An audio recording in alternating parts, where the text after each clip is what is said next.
Welcome back. You're with The Nation. Now let's go to our political commentator, Colin James, who joins me from Wellington. Colin, good morning to you.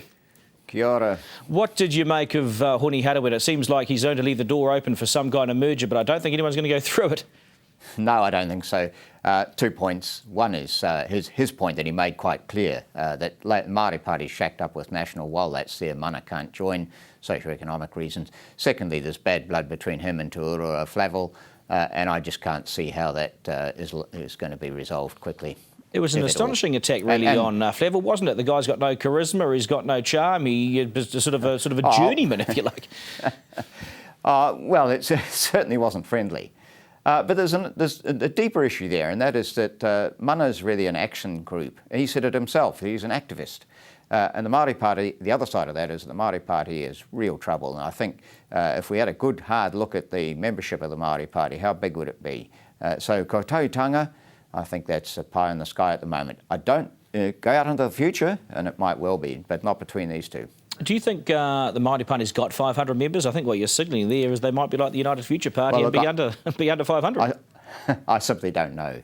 But it's not a strong party. It wasn't able to put large numbers on the ground during the by-election. It should have been able to do that. Now, the man ban proposal, it seems to me that interview we had with Sue Moroney a little bit earlier on today would suggest to me that that thing is going in the dustbin, in the rubbish bin, and a new proposal might come forward. I think I can't see the conference voting for that electorate committee banning men from selection. It just won't fly. But the real issue here is between targets and quotas, and David Shearer has gone for targets, and the younger members in the Labour Party are edging towards quotas. Now, if you take the analysis of quotas in the initial stages, the quotas work quite well, and they tend to be efficient and effective. But you get to a certain, and you're seeing major companies actually in New Zealand introducing something like that to get women up through the management ranks. But there's a certain point, it seems, where quotas start to become counterproductive. You look at the Labour Party caucus now, 40% women. Most of the minorities they're talking about bringing through this way are already up to or close to proportionality. But isn't the major problem here, though, Colin, that it actually got this far? You've got caucus reps on the council, you've got David Shearer, Grant Robertson sitting around that table. For God's sake, this thing wasn't stopped in its tracks. It got all this oxygen. Isn't that the problem? Well, it's been around since the last conference, yes. I think this came out of a working group, and certainly the way described to me by the MPs, the actual timing of the release through an email did surprise them, and they're complaining about the management. They're also getting the sort of feedback that Chris Trotter was talking about from Labour Party supporters, including women's supporters, particularly the older ones rather than the younger ones, of disappointment and dismay that this is taking the focus away from attacking John Key. So management, yes.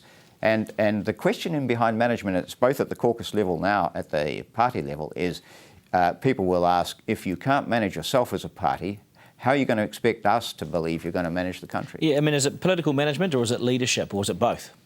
Well, I think it's both. Political management and leadership are tied up together. But in behind good leadership, it always has to be strong political management. And you go back to the Helen Clark days, and there certainly was. Look at John Key. The political management, the leadership, the approachability and all of that is there, but the political management is dodgy at times. Yeah, it's more than that, though, isn't it? It's a criticism of the leadership, isn't it? Well, it comes, leaders responsible in the end, yes. All right, Colin, appreciate your time. Colin James. Right, next.